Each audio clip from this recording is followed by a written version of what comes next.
दोस्तों, क्या आपने कभी सोचा है कि भगवान शिव के इतने सारे नामों में से एक नाम भीमाशंकर क्यों पड़ा? क्या इसके पीछे कोई रहस्य छिपा है? क्या इसका संबंध किसी राक्षस से है या फिर कोई दिव्य घटना हुई थी? आज हम आपको बताएंगे भगवान शिव के भीमाशंकर नाम के पीछे की पूरी अद्भुत और रहस्यमयी कहानी। शुरुआत होती है एक राक्षस से।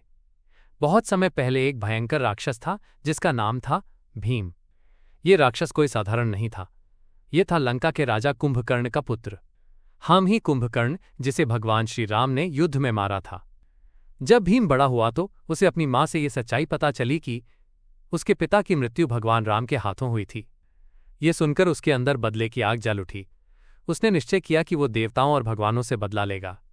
भीम ने घोर तपस्या की और भगवान ब्रह्मा को प्रसन्न कर लिया।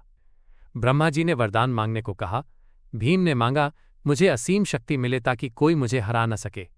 ब्रह्मा जी ने उसे ये वरदान दे दिया। वरदान मिलते ही भीम अहंकारी बन गया। उसने पृथ्वी और स्वर्गलोक में आतंक मचाना शुरू कर दिया। देवताओं को हराकर उसने उन्हें बंदी बना लिया और धर्म का नाश करने लगा।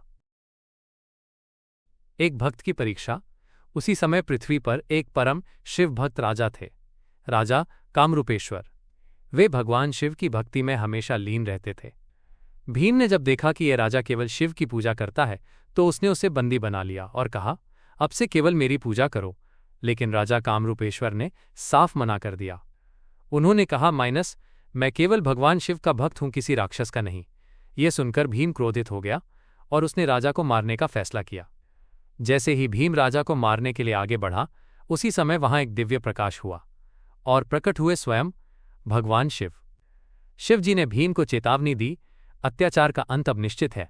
इसके बाद भगवान शिव और राक्षस भीम के बीच भयंकर युद्ध शुरू हुआ। धरती कांप उठी, आकाश गूंजने लगा। भीम अपनी पूरी शक्ति से लड़ रहा था, लेकिन शिव जी के सामने उसकी एक न चली। अंत में भगवान शिव ने अपने त्रिशूल से भीम का वध कर दिया। जैसे ही भीम मारा गया, सभी देवताओं ने राहत की सांस ली और राजा कामरूपेश्वर भी मुक्त हो गए। भीमाशंकर नाम कैसे पड़ा?